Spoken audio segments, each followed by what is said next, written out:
Hey, everybody. This is The Watch Room, a podcast presented to you by Lighthouse Church, and it's going to be a good day today. We're going to have some conversation about what's coming up in the life of Lighthouse Church. Yep. We're going to expand a little bit on a beautiful sermon, Bishop. Thank you so much. You're so kind. For hearing the voice of the Lord. Just as you pray every week, that it not be your words, but His words. That's right. You are a beautiful vessel, and we appreciate you, Pastor. Appreciate that. And then we're going to be just, talking about the life of Lighthouse. So we got about 3 announcements we're going to start with. But let me just say, if you weren't at church, man, you missed it. It was a good Sunday. There was expectation in the room. We were at it right off the gun. We were just worthy of it all. Yeah, the Spirit was flowing good. For sure. And I will make a debut as a country artist one day. You won't worthy. But yeah, let's get into some of the announcements. Pastor Matt, you got an announcement for us. What are you starting with? And make sure, just look at the people. Tell them what's going on. Hey, people. This Saturday, 10 a.m. to noon at the church, first men's ministry event of 2024. So yes, first men's ministry event. Come on. Yeah. Beyond just the retreat, this is the life of our church. Yeah. Is that fair to say? Yes. Okay. Absolutely. Okay. Man, Sorry, this is your world. Go ahead. No, I think that's great. We'll have breakfast all together. We'll break bread, do the thing. We'll have an opportunity to flex some athletic muscles. I'm organizing a 3-on-3 basketball tournament. Yeah. Like I said, Pastor John is super excited about that. I am. Is that right? Oh yeah, love basketball. You're gonna let him pressure you into playing? He's gonna. Oh play. no, he's playing. John's been in the lab. He's playing. Yeah. I love this church. He's so competitive. I am ugly competitive. That is true. He is competitive. So this Saturday, if you haven't signed up, sorry, I'm trying to fix Pastor John's mic here. I'm a mess with it. This Saturday, if you haven't signed up, go to Church Center, registrations, events, and sign up. That way, we have enough food for everyone. That's right. And we can organize it well and make sure that, it's a beautiful use of our time. Now, as a man who's going to be playing basketball, I do have a question. Yep. Now, is this 8th grade on the playground pick up, like we shoot for who's the leader, and then we pick teams, and obviously if you get picked last, you're not great, or are you organizing teams? If you have 3 men that you want to play with, you can let us know. It's 3-on-3. It's 3 versus 3, exactly 3-on-3. If you have your 3. Sign up, and there'll be a question in there. It's like, hey, I've got 3. If you don't, then I'm going to organize the teams from there. Well, I'm just going to personally say right here on the podcast to everybody, Matt and I are at least a 2. Yeah, we just 5. Trey Winbush, please adopt us. Yeah, Trey Winbush, please take us in. All right. Who else? Real quick, who else hoopers in here that you know of? We found out AJ's a hooper, but we found out a father, Andy is a hooper. He's a hooper. Hey, listen, hooper. When we had kind of open gym during the winter break or here when we were close, listen, I was impressed. Yeah, that brother was. I think he played like what? 4-5 games straight. He played them all. Yeah, he played them all. I think he came out one time. I subbed him out for like a couple of minutes, but that was a pity. He was like, "Yeah, you can go play." Absolutely, absolutely, 100%. Oh my god! But nah, that's what's up. That'll be cool. That'll be fun, man. Yeah, excited. Yes, and then we're going to just give you a quick reminder, February 8th to the 10th, Thursday through Saturday, we're going to have Soul Care Conference. Please, if you have not signed up, please sign up. You can go to the Church Center, and you can follow the link to renewalinternational.org, which will take you to the link to sign up. And we've got QR codes if you need it. We've got discount codes for those of you in our church. Feel free to reach out if you haven't found it yet. But other than that, please sign up. Please sign up. And lastly, Pastor John, you got some announcements for us about formation. Yes, groups are launching for the spring semester the week of the 31st. Yes. Ooh, very excited. Formation. Yes, formation. It's going to happen. Discipleship. We talked about the book last podcast, so we're going to roll out. And so if you're interested in leading a group, we need leaders because there's a ton of people interested in joining a group, but they need people to help lead and usher those discussions. come find me. We got an interest meeting event right after service this coming Sunday, so don't miss it. Will there be food? There will be light fare. Light fare. Yes. And now, if you are a formation leader, do you get extra crowns in heaven? No. I'm just gonna say yes if that entices people to do it. I'm just gonna say yes. Hey, but let's be real. Group leaders are the real MVPs. Hey, for real. Hey, when you think about it, like seriously, work all day, right? They work whether they're at home with children or because that's a full-time job. Make no mistake. Yep. Or you go into the office, whatever, and then you prepare to create a space for people to for discipleship to take place, lead a discussion. Yeah. Granted, even though like you talked about it, you give them some tools, right? Leader God's things to help, but still, real MVPs, man. Yeah. Opening up home, hospitality after a long day of work, Cleaning when you don't want to. cleaning. Oh, yeah. Listen, It's not light work. No, it's not. So yeah, you might be right. There might be some extra crowns. Some crowns in there. For real. Sacrifice. Come on. All right. Well, we're going to get into some of the sermon recap. And man, did you preach a word? I'm just going to reiterate. Man, did you preach a word, Bishop. Thank you for being a vessel. All right. So I'd love to throw it to you. What are some aspects? I know some aspects that I would love to expound on, but I'd love to hear from you and some aspects that you would expound on from your sermon. Yeah.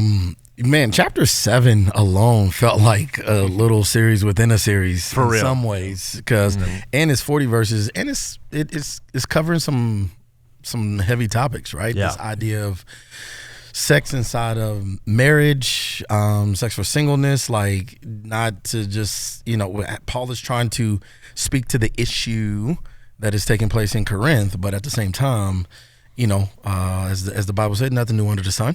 Correct. And essentially, it says it in different ways. And so one of the things that I think is worth expounding on and talking about is this idea Paul kind of touched on in the latter part of chapter 7. There was a specific focus to singles, right? So chapter 7 kind of opens up, talks about marriage, but also he sprinkles in a little bit of singleness, talking about how when it comes to sexuality and the ideal of, married folks were abstaining and not engaging in what was actually God ordained for them to engage in sexual activities. They were doing it. They were abstaining from it so that they can be more spiritually focused, right? To find favor, and others were trying to change their status so they can, all that jazz. But then you got in the middle of that, this idea of, hey, Paul's like, hey, live as you are called. You don't need to have this pressure on you to, if you're single, to hurry up and get married, or if you're married and you're married with a non-believer, you don't rush to get divorced. And then he kind of spends this latter half of, hey, singles, let me focus on you, sprinkling a little bit of marriage as well. But then he also talks about, and particularly, which I think is very interesting for us to talk about a little bit, is this idea from the aspect of being eternally minded now on earth, right? Yeah. There became, in particularly verses 29 and 31, right? In verse 26, he uses this idea. He says, hey, the present time, in view of the present time, present crisis or distress, right? Verse 26 kind of goes with 29 through 31. And in 31, in there, he talks about, hey, the time is very short. But also he ends verse 31 saying the earth is essentially passing away, the form thereof. And so he's trying to, in there, he speaks hyperbole and use poetic language of saying, hey, if you have a wife, live as one who don't have a wife. If you're going to mourn as if there are no mourning. If you're going to be rejoice as there is no rejoicing, right? If you're going to buy, don't engage as if there is no buying. And what he's trying to get at is that the reality is that in eternity, the time is going to end. In eternity, there won't be any spouses. There won't be any more mourning, no more suffering, right? We won't need to engage in a way that brings about happiness on this earth, because we will be enjoying the fullness of God's glory in that space when that time comes. And so, man, I would just love to hear this idea and just process just a little bit more on, man, what does that look like for us to live eternally minded in the now?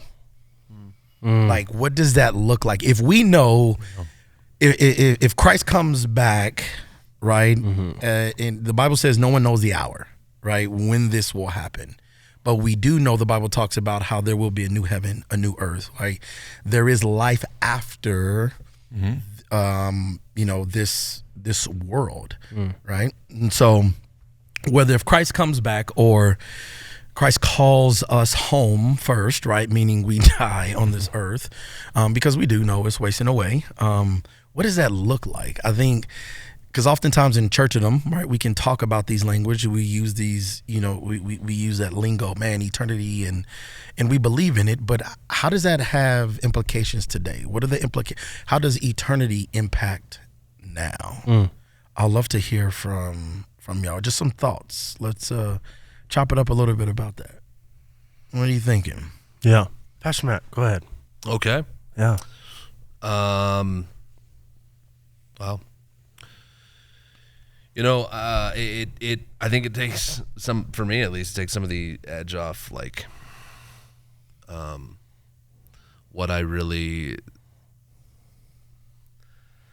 I struggle with, like, anger.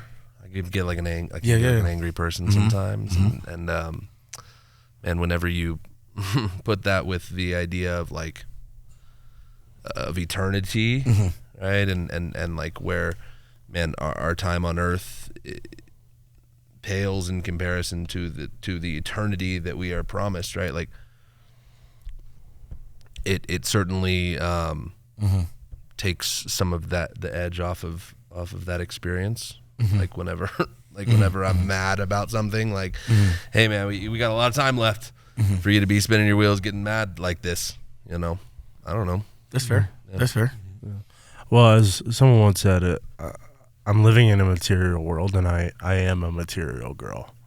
And the reality is, I think a lot of us, we live in, especially for us in Western culture, we live in a consumeristic world. Like, and Jesus clearly teaches that everything you have on earth, material wise, is you're not bringing with you.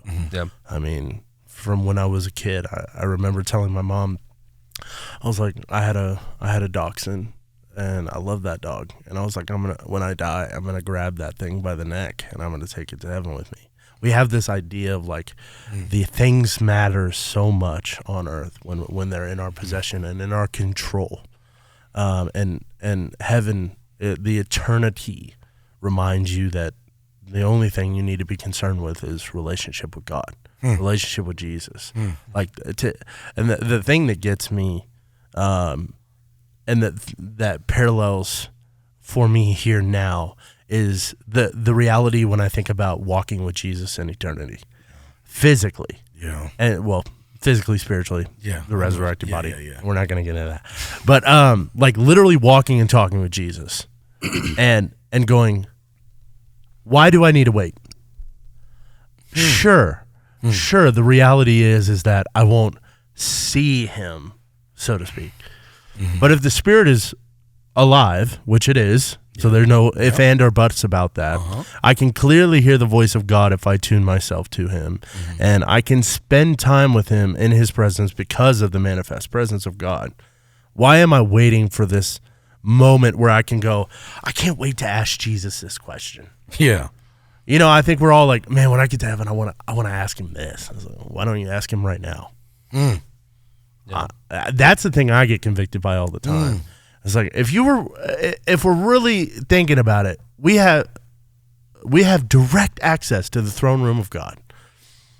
Not only just to tell us, man, wow, we're deeply loved, but we have relationship to have those conversations, and we're often thinking, especially me, man, I'll have that when I get to heaven. It's like, no, you can have it right now. You can have it right now.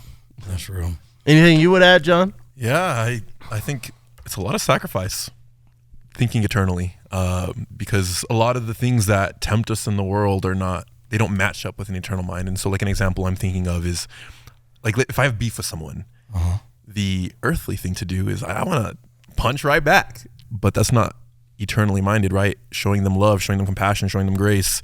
I have to sacrifice my pride. I have to sacrifice this fleshly desire to punch back. And so thinking eternally minded is not intuitive. And because of that, it requires a ton of sacrifice of material things, things that, you kind of wrestle with spiritually as well. It's worth it. It's fulfilling, Jesus isn't wrong. But doing so, it takes a toll. It takes a toll. It does. As you were talking, it's the old saying. The old saints say, you ain't never seen a U-Haul following a hearse, right? You don't, right? It can't come with you, right? Yeah. But it's interesting you use that language, sacrifice. I think living eternity minded is more realistic than people may think, because the concept of retirement, I think, is a kind of plays into that. When you think about whatever people's form of retirement is, whether it's 401k, and a Roth IRA, you name it, or whatever form of investment, in real estate. The idea is, there's not this anticipation. I'm investing in that and one day want to reap the benefit of it, right? So I'm willing to put money into it. I'm willing to adjust things. I'm willing to engage in the market in a certain way so that one day I can experience that. Well, it's no different when you think about, following Christ and in his kingdom. Jesus says, lay up treasures in heaven, not on earth. And this idea is like, how do I make eternal deposits, knowing that one day I will reap the benefit of that? And so when you think about living eternally minded here on earth, it's the idea of knowing that, hey, how I conduct myself now does have implications in the future, right? Like, don't get me wrong, getting to heaven, being in heaven is a beautiful thing. Like, that is awesome. But I would really actually like to submit that we don't just want to just get there. We want to also experience the fullness thereof, right? It's like, why just do bare minimum to get in, right? You don't want to just experience barely making it into retirement. You want to enjoy the fullness thereof, right? Where there's no concerns. And so I think that's one of the things, that's what we need to do is on this earth is, how do I make eternal deposits? Okay, how do I love sacrificially? How do I give sacrificially my time, my resource, doing things in the kingdom, knowing that, here it is, not expecting an immediate return, right? Because sometimes we do things with the wrong posture of like, well, I'm going to serve and I want to experience this right now. God gives us eternally, he blesses us here on earth and things like that, but also too, like, it's making eternal deposits. Right, it's sowing the seeds. It's living in such a way to know that, all right, one day I will receive these rewards, these crowns from heaven. So so the concept is not too far off. It's just a matter of how do we go about it in that regard.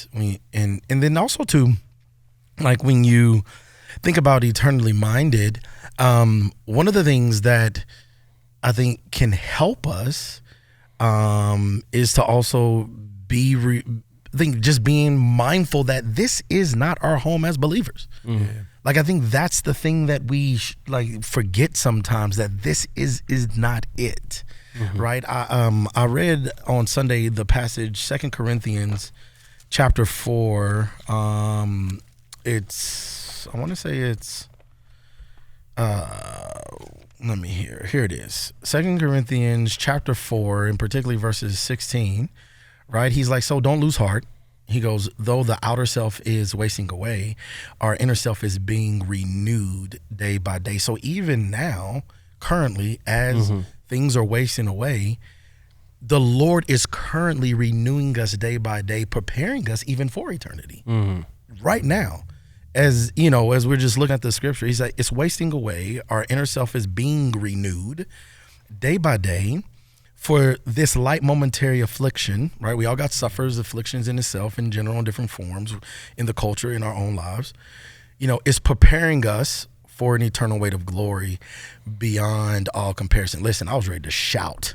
Listen, I was ready to say, hey, Sam, come up here, get on this keyboard real quick, and let's go a little Baptist churches, Pentecostal up in this piece. But yeah, and I think he even helps us in going on saying in verse 18, right? He says, hey, as we look not at the things seen, but the things unseen or unseen. Let me just read it as is. I messed that up. As we look not to the things that are seen, but to the things that are unseen. For the things that are seen are transient, but the things that are unseen are eternal. You know, and I think sometimes we, you know, it reminds me too, as I was just reading that, it's what Jesus taught his disciples to pray, right? The Lord's Prayer that everybody learns. But Jesus says what? In there, on earth as it is in heaven. So there is a way, again, that we see that Jesus teaching with prayer, right? Of we want to pray that we can get a glimpse of heaven here on earth. But also too, we see even just in this passage, 2 Corinthians 4 that I read, where the outer are wasting away, inner is being renewed. It's not like waiting to be renewed.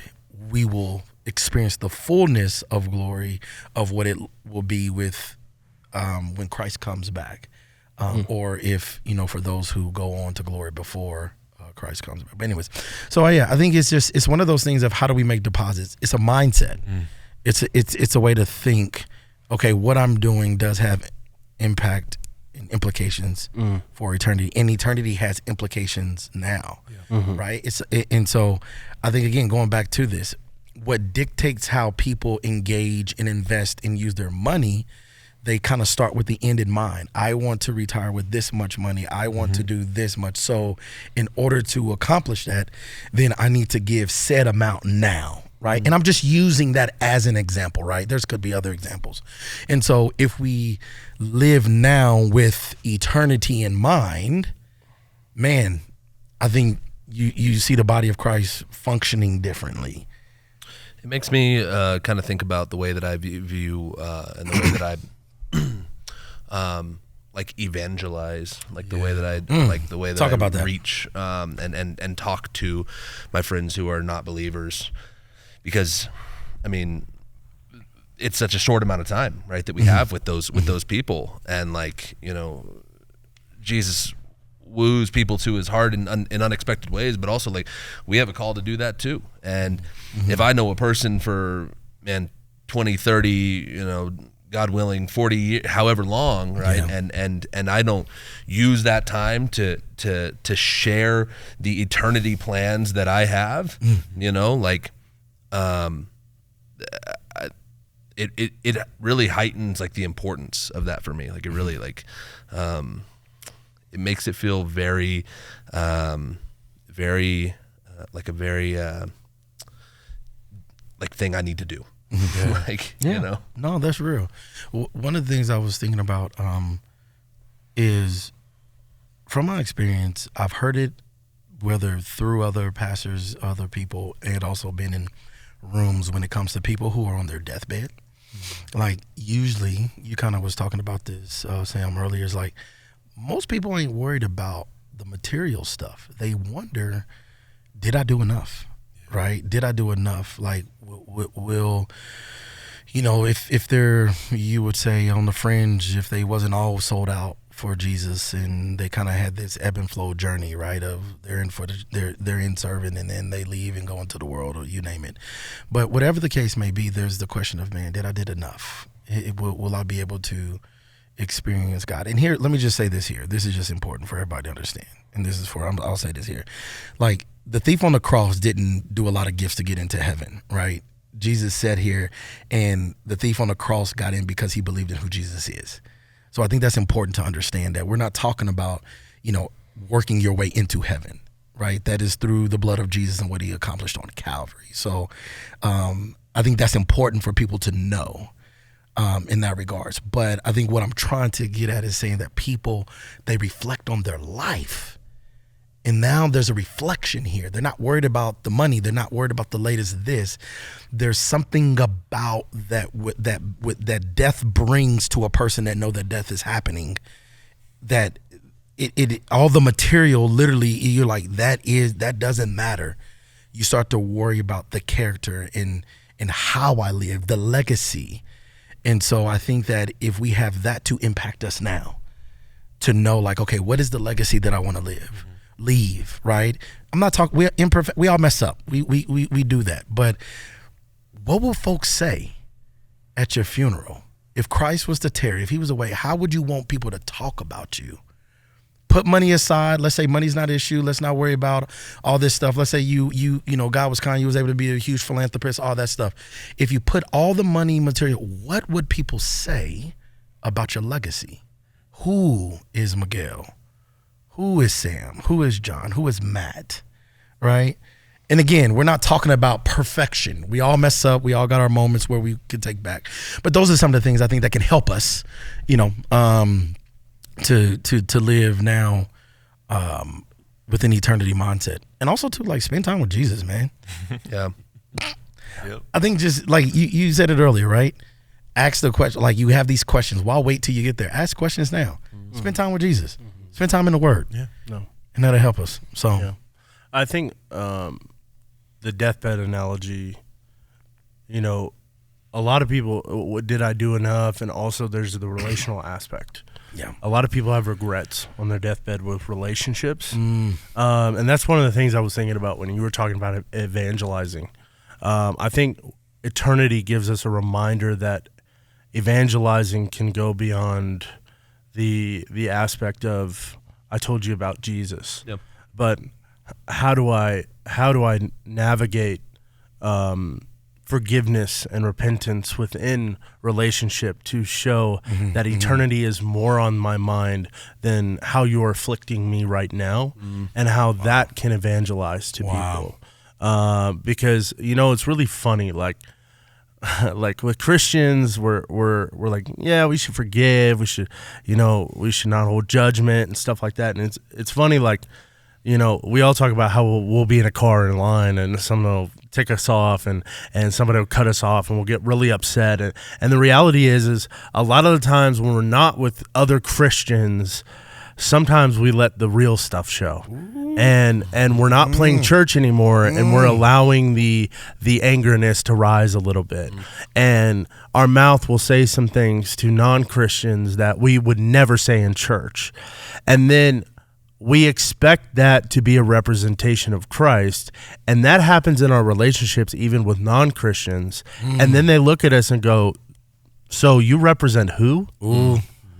And then we want to go back to that person and go, yeah, you're right, you know. But if eternity is on the mind, then the reality is I have to forgive that person. I have to walk in the light with that person and go, man, you know what? I'm not holding myself accountable well. I have to be humble. And that can be a huge evangelistic tool in relationship with people who don't know Jesus. Because if you are a representation, you can say Jesus all day long.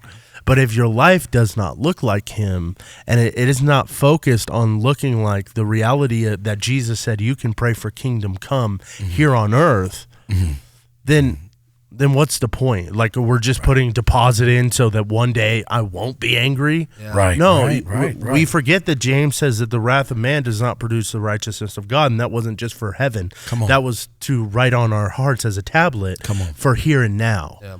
And even thinking about deposits, you know, like, we live in a kingdom where, yes, we make deposits for eternity, but also it's easier to make deposits for God's kingdom eternally because he's actually making deposits here and now. Come on. As we make eternal deposits.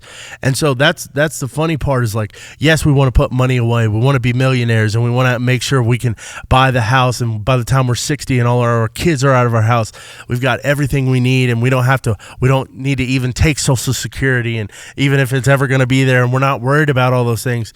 But honestly, you can say you worry less if you're generous now, because if you're generous now and making those deposits now, what's crazy is because the kingdom of God meets us here and now, you will find that sometimes when you are kingdom generous, the kingdom will be generous back to you. Come on, Reverend. Come on.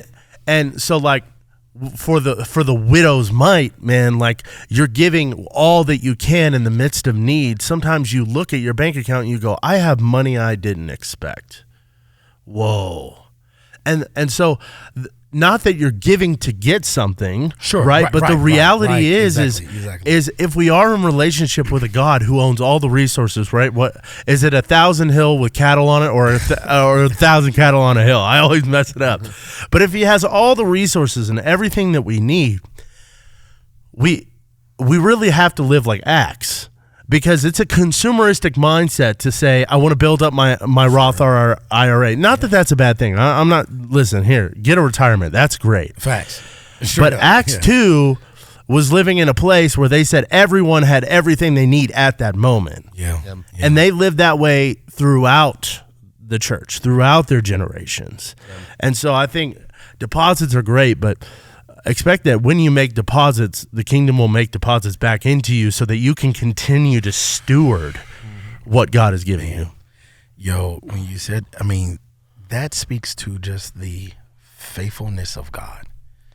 Think about this. When it's literally when we're faithless, He's faithful. Yeah. Like when I read that, like even as you're talking and I'm thinking of 2 Corinthians there, the outer is wasting away, but the inner self is being renewed. That is the beauty of the kingdom and the God we serve. Hey, I'm renewed. I'm putting deposits in you. Oh, guess what? And my deposits in you is not predicated off of how much you deposit into me. Right. Now, don't get me wrong. I do think that we can limit our experience of God based off of our engagement in a sense, right? If you're not living sacrificially, if you're not, trying to live out God's word, I do think there's an aspect that we can experience the fullness of Him because of our selfish limitations. But just in this moment and generally talking, like the reality is that He's like, hey, I'm still going to put deposit in you. Yeah. Bro, that is mind-blowing. You talk about faithfulness. You talk about how to live now. I'm just curious, how does that ring to you, John? Like when you hear the fact, like, sure, the outer wasting away, inner being, the inner man is being renewed, inner self is being renewed, or the other way is like, hey, God's putting deposits in you this very moment. If you're being renewed day by day, deposits are being put into you. What is that? How does that feel? What does that ring to you, man? Well, it gives me great comfort because I'm very self-critical, right? And so I don't give myself enough grace, and it's good to know that God's giving me the grace that I'm not giving myself. Wow. Come on. And so I can hear that and remind myself, okay, wait a minute. This is a process, right? These things that are happening, my growth, God hasn't abandoned me because of, I failed X times this month or whatever. And so, it's good to know that God's not, He hasn't left me behind, and he's working on me, He's working through me, and perfection was never the goal. And so it's a good reminder, because I kick myself a lot more than, was probably healthy sometimes, and God's always there. This reminds me of Luke. I had a good friend of mine come in and preach, Pastor John, not a pastor anymore, but crushes it. And this reminds me of Luke. The context is Peter's literally like going to deny Him. And he says, Simon, Simon, behold, Satan demanded to have you that he might sift you like wheat, but I have prayed for you that your faith may not fail. And when you have turned again, strengthen your brothers.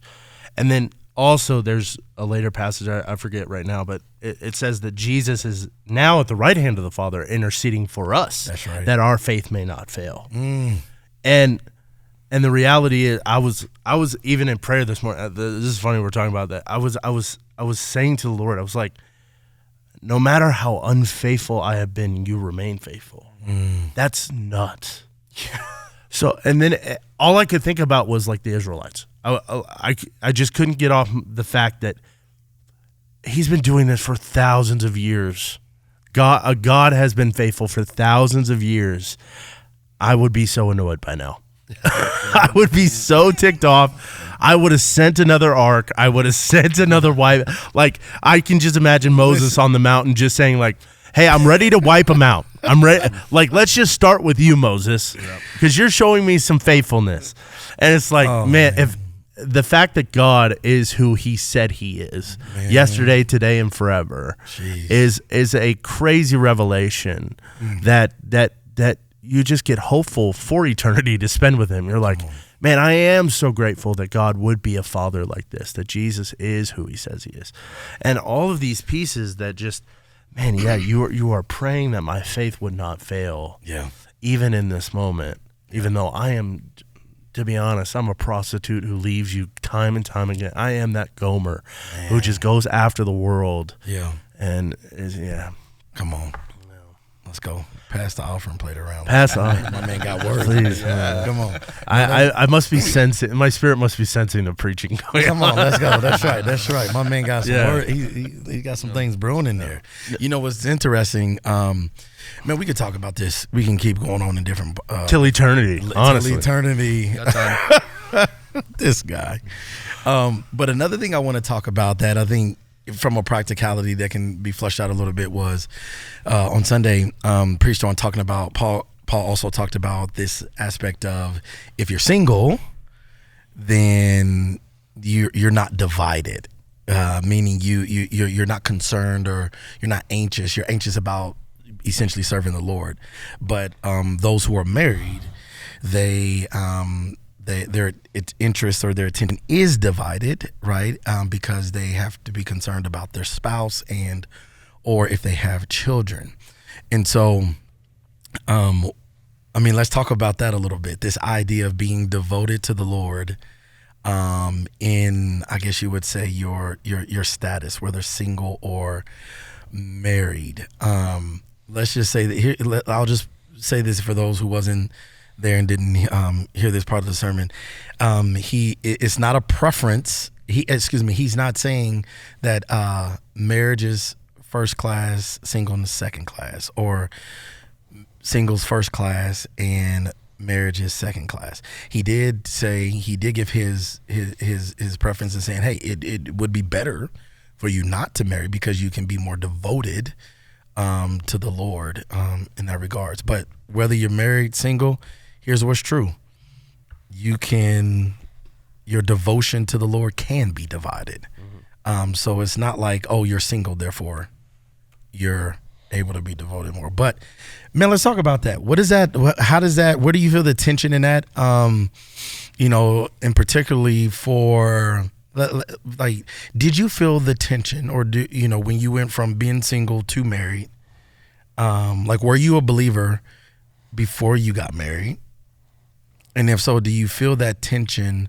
Where do you feel that where it's like, okay, when I was single, here's what it looked like to be devoted to the Lord. But then now I'm married, I am devoted to the Lord, but it looks different. Right. Because you should be, listen, if you married, let me say this, if you're married, you should be concerned about your spouse. Like, God does not sit here and say that, serve me so much to where your spouse or your children suffer. No, that you as a good husband and wife, you want to be faithful and devoted to the Lord in the marriage, to your children, to your spouse in that regard. But talk a little bit about that. What do you feel like? What did that look like for you, being single, being a believer, and now here you are married and a believer? So I have been a believer most of my life, fortunately. So I was a believer when I was single. Not a very good one. So I definitely feel like I squandered a lot of my single years. But I am married, and fortunately Megan and I, we can do ministry together in a lot of senses. We don't have kids.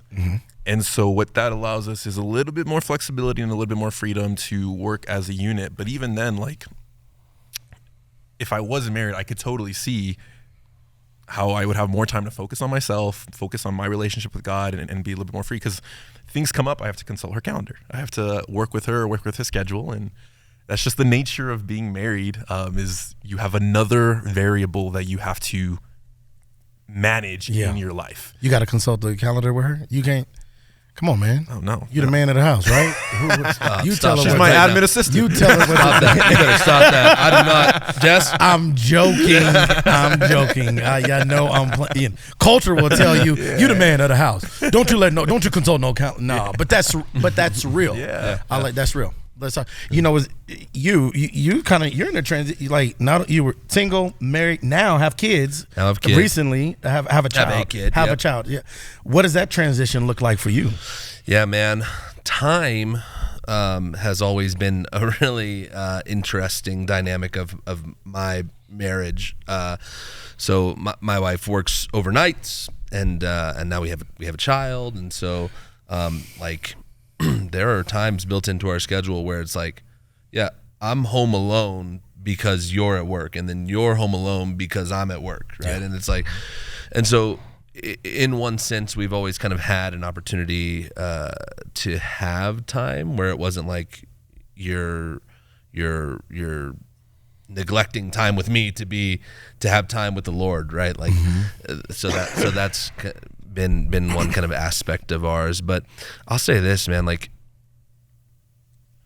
your partner, like it benefits from you having a good relationship with the Lord. Say that again. Say that again for the people, bro. Like your partner, yeah, benefits from you having a good relationship with the Lord. That's right. Like that time is well spent. Come on, now, talk to us, Reverend. Now listen, like Miguel said, right? That doesn't mean that we're completely neglecting time with our spouse. That's and our children. No, of course not. But whenever I am closer and whenever I am more devoted to Christ, that helps me be more devoted to my spouse. Come on, say that again for the people, bro. Say it again, bro. You dropping jewels right now. I like that. Come on. When I am more devoted to Christ, that's right. That helps me be more devoted to my spouse. It helps me be more devoted to my child. It increases my care for them. Come on, right? Because I get to spend time with a person who cares indefinitely for me. Wow. Right? And when you are impacted in that way, you can't help but want to give that same level of care to those that you love. Come on. So whether or not you are given time built into your schedule to do that or not, make the time, because it is very well worth it. It is very well worth it, and that's coming from someone who sometimes does it really well and sometimes does it really poorly. Yeah. Right. I can just tell you from experience. You know, I'm a marriage veteran. I'm 8 years into this, man. Wow. Oh, great one. Joke. 8 years in the game. The seasons where I've devoted time, where I've devoted attention. It's sometimes not even time, right? Attention too, right? Like where is my mind? Like how is my prayer life? Is it morning and night prayer, or is it a culture of prayer in my life where I'm constantly speaking to Christ, right? Yeah. Like my wife feels that. My child feels that. Right? Just because I'm hiding the phone and scrolling on Instagram to where Olivia, my daughter, can't see it behind, she knows that I'm doing that. She knows that my eyes are not on her. Yeah. Right? It impacts all spheres, right? And so, man, yeah, does it take devotion? Does it split devotion? In a way, sure, it splits devotion, right? Yeah. That's what Paul is telling us. Right. But also, it deepens devotion across the board. And I would say you as a spouse and also your spouse needs to understand that. Yeah. There needs to be a level of conversation that should be had, number one, before you even get married. But even maybe you are 8 years into marriage and you need to have a sit down reminder to one another. We are devoted to Christ before we are devoted to one another. Without this Christ, this marriage crumbles, right? The triangle so exists. God is at the head of this thing. So if we're not devoted to Christ, again, we won't be devoted to each other. And maybe a person needs that reminder to say, hey man, number one, I need to set up time. Number two, you can't be mad at me for setting up time. Yeah. We can have a conversation about what that time looks like. That's right. And That's how right. I sacrificed that time because number one, I'm essentially in two marriages, right? I'm in an eternal marriage with Christ, and then I am in an earthly marriage with my spouse. Sure. So I need to make sure that I'm sacrificing correctly, and I'm not sacrificing in the middle of a soccer game for my 10-year-old, right? But the reality is maybe that looks for you like, man, I have to get up at 5 a.m. Like, and that is a sacrifice. Yeah. But the revelation is that your earthly marriage is a revelation of your heavenly marriage with Christ, that you are a bride of Christ. And just as much as your spouse wants your attention, God is a jealous God, and he wants that same attention. And so that division that of time, definitely, I mean, we kind of went in like a growth of division, right? Pastor John's married, Pastor Matt's married with a kid. I'm married with 2 kids. You're about to talk about being married with 3 kids. It grows and it grows. But Paul is right. We can all look back and say like, man, I can remember when I was single, and I would go on a random Tuesday after work to the church. That's right. That's right. And I would just right. set up my music gear and just be there just for fun. And then you do get married, and you're like, well, I'm gonna go to dinner with my spouse, so I need time for that. And so it is with every growing thing in your life, there are more divisions. And the invitation for me in that specifically, especially ever since I moved to Colorado and, kind of forsook my, my immediate family to be here and do ministry, one of the biggest, greatest reminders for me was that because your time is divided on very important things, you need to remember to say no to the very not important things. And so really remind yourself how important your marriage, your kids are, your relationships, and then beyond that, like your relationship with God, your relationship with your spouse, or your relationship with kids. Maybe you don't have kids, and it's core 2 people in your life who are really great friends with you. Those relationships. Beyond all that, if you don't have time for all that, stop saying yes to other things. Man, listen. Be okay with not being at the event, dude. Listen, hey, listen. He's like, all right, I didn't get invited, and I wasn't supposed to be there, and that's okay. You're really not missing out on what you think you're missing out Hey, on. listen, it is like that. It's like being off of social media, right? We take a break, and we're like, oh, I need a break from social media. Great, practice rhythm, right? You hop back on, you're like, wow, I didn't really miss anything. Really. And so I wanted to say one more thing about devotion and you just used the word rhythm. That was a lie that I believed for some time, was that if I have to schedule something, like if I have to intentionally put it on my schedule, then in some ways in my mind that meant I didn't want to do it. And that is not true at all, right? Especially then as devotion start, you got to pour a little devotion here, got to pour a little devotion there, right? Like scheduling time for things that are important, and having to put them on your schedule. It doesn't mean that you don't want to do it. That's right. Right. That's right. It doesn't mean that there's no joy in doing it. Right. It means that man, that you have priorities that you then start to prioritize, right? And so like, man, I always like, man, we gotta put a date night on the schedule. Doesn't that mean that we don't love each other? Doesn't that mean that we don't want to spend time together if we have to put it on the schedule? Right? Like, shouldn't it just be happening organically? And it's like, no. Listen. No, because if you do, sometimes it will, I'll speak for me in my marriage, man. My wife, her job is pretty demanding. Right. And so you think about my role here and serving at the church, and then her, her job at Cross Purpose, man, like you get caught up in work and busy and life, and you throw 3 kids in there, and then you look up, you're like, man, it's been 4 months and we have not been on a date. Like it will happen that way.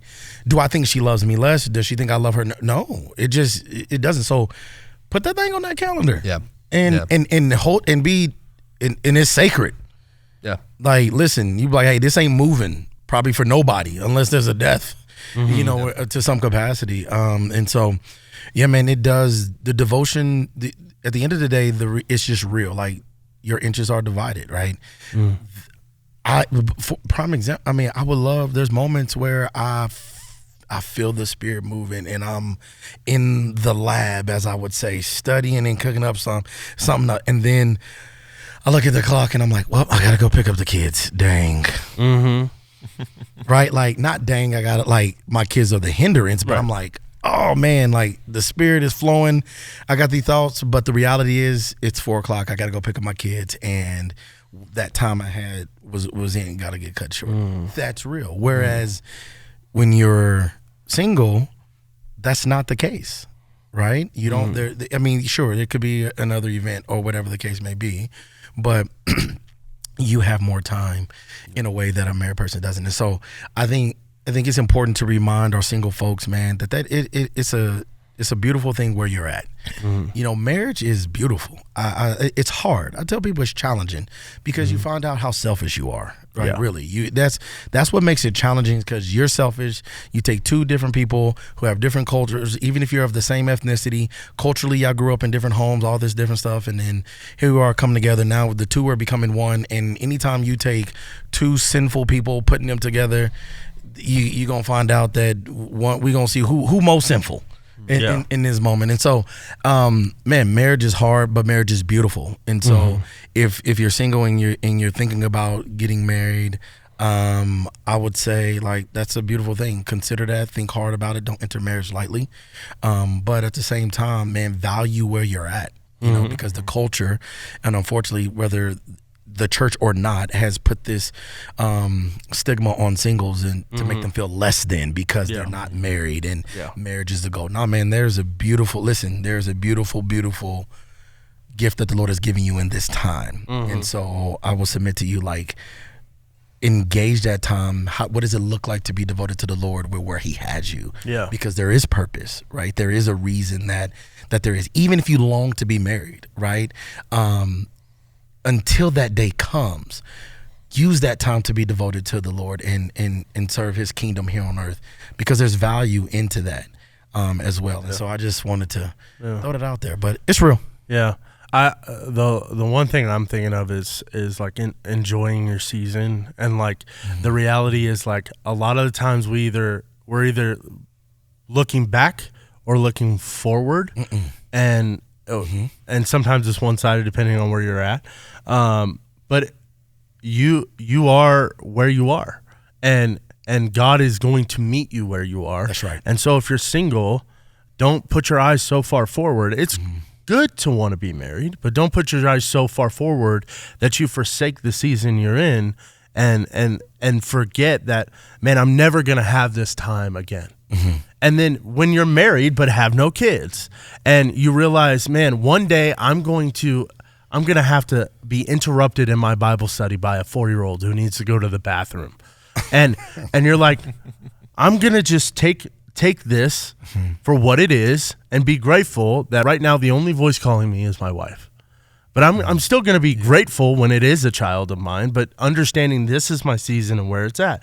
And when I have kids and all that stuff, maybe you never have, whatever. But being in the moment and the season you are, and not going, I wish I had that back, or I wish I have this. No, just be right where you are, where the Lord has you. And meet him there, because he's in the midst of it all. That's right. And so I think it's an invitation to understand you can be right where you at and not take for granted what God's given you and where you are. Because make no mistakes, you said Olivia knows when you scroll. Listen, wait till she start talking, because then she gonna call you out when she knows you. Listen, my kids call me out, Daddy, why are you on the phone so much? Exactly. You know what? You're right, but that is beside the point. I'm the father, you're the but they will call you out, right? And they will do that because especially we know they're impressionable, and they will mimic what they see in you, right? Regardless of what, at the end of the day, the parents are the biggest influence on the children. And so man, how do you stay devoted to the Lord in that season? What does that look like even when you don't have kids, right? Or when you do have kids? And and I think that, man, Sam, you said something that's really important. Like, you got to embrace that season. man, it will become detrimental when you start to go looking back and what if, or if you're married, I wish I was single. No, you don't. Hey, I talked to some folks that are single. They said that market a little rough out there right now. And I have some folks who recently got married, and they like, all right, I'm good. But because here's the thing, because when you do get married, then there's going to be different problems, right? There's going to be different challenges in that season. And so, man, I love what you said, Matt, earlier. Is like, how do you take, man, your devotion to the Lord essentially has like implications and matters how you're devoted to your spouse and to your family. Yeah. And I think at the end of the day, the Lord knows that. He knows the season you're in. Yeah. That's no surprise. And you're not robbing God because, now I have to go tend to my wife, or now you got to go tend to, if you're a woman, to your husband, or now I got to go tend to children. No, okay, go do that.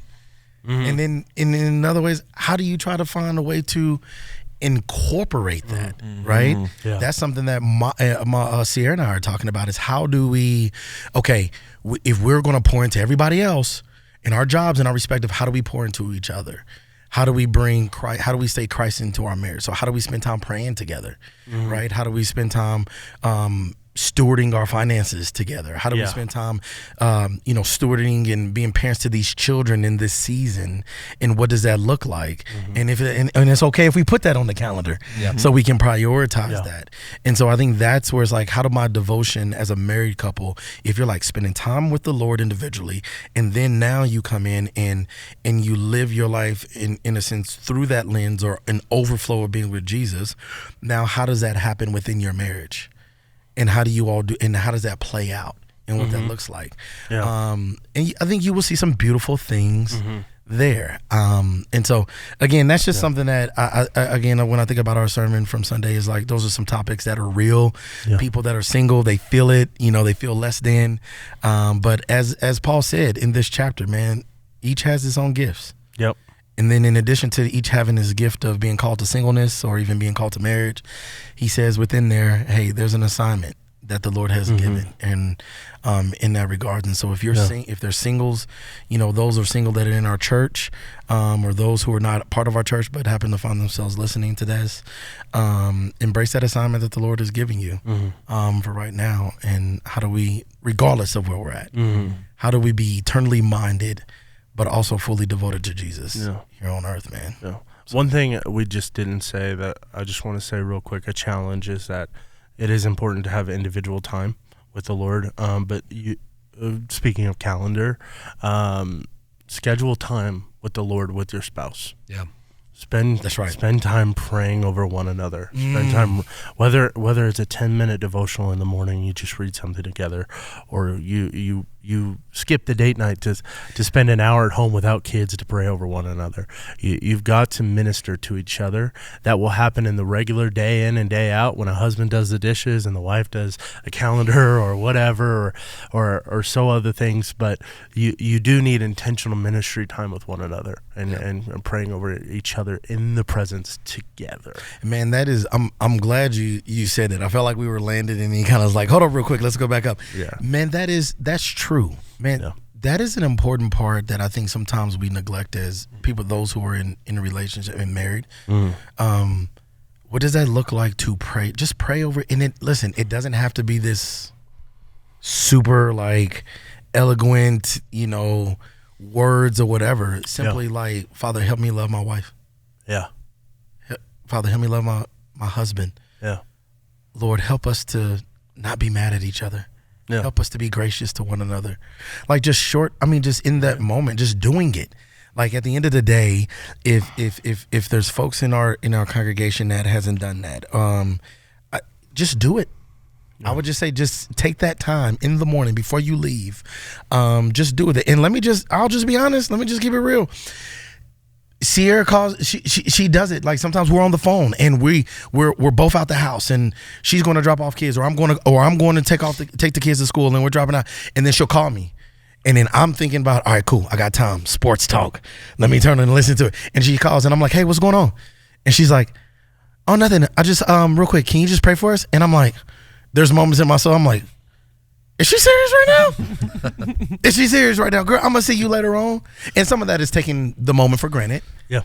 But, man, I'm so grateful that she does that. Right? One, to even have a wife that wants to, that's like, hey, come on. Like, that's supporting her husband and saying, hey, I want you to lead us in praying this. But you got to do it, though. You know, and I think that's important. Take the time, pray for another, minister to one another, man. And even within that, hey, if you don't, what's the Lord teaching you? Where do you feel like you're struggling with the Lord right now? Why? And then ask the question: is there a way I can help with that? Like I think just having the conversation, right? Even if it's over the dishes, or we just put the kids down to bed and say, hey, let's set a timer on our phone for the next 15 minutes. Turn the TV off, and let's just ask each other this question. Yeah. And if it's awkward, it's awkward. It is what it is. But then now what you'll start to cultivate is this idea of like being with your spouse. Because me and we get knocked with some of our friends because see now we got chit chat time.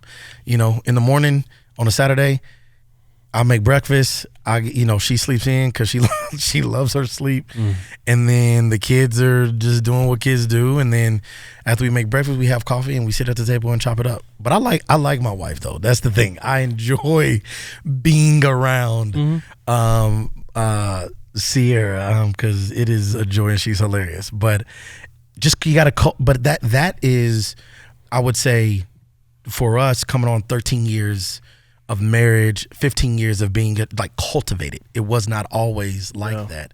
Because early on in my marriage, I wanted my time. I'm married, but I need to be with the Lord. Get away from me. I need to go do or who am I? What you mean I can go do this? I got to check in. Listen, check with your spouse. Yes. I was joking earlier with saying, don't. He was joking. Listen, I can confirm he was joking. Listen, try to tell your spouse what you gonna do. And then, come to my office and we can have a pastoral meeting about that. But I love that you said that. Sorry, man, you kind of got me jazzed up again when you. No, it's great, there, man. Yeah. I didn't mean to do that. But. Yeah, an encouragement we all heard this weekend. We'll leave you with, if your rhythms in life will tell you how you're doing, and if you ask those around you, a year into it, am I loving my spouse better? Am I loving my friends better? And the answer is no. You probably need to change your rhythms, and something's not working. You're probably stuck in a rut, and it's okay to change things. It's good to change things, and maybe it's time for some of us to put away the show and realize that it's just 30 minutes with. Half of most common TV show is 45 to an hour. Half of a TV show now, just with the Lord, man, like it could drastically change your life. So we've got all our stuff coming up. We've got basketball. I'll be huffing and puffing out there. We've got Soul Care and Formation Group coming up. If you have any questions, we've been putting this out there. care@lighthousechurch.tv if you've got questions or concerns or anything really, or you need some prayer or something, please reach out, send an email. But other than that, this has been the Watch Room presented to you by Lighthouse Church. We hope you have a great week and you spend some time with Jesus. We'll see you later.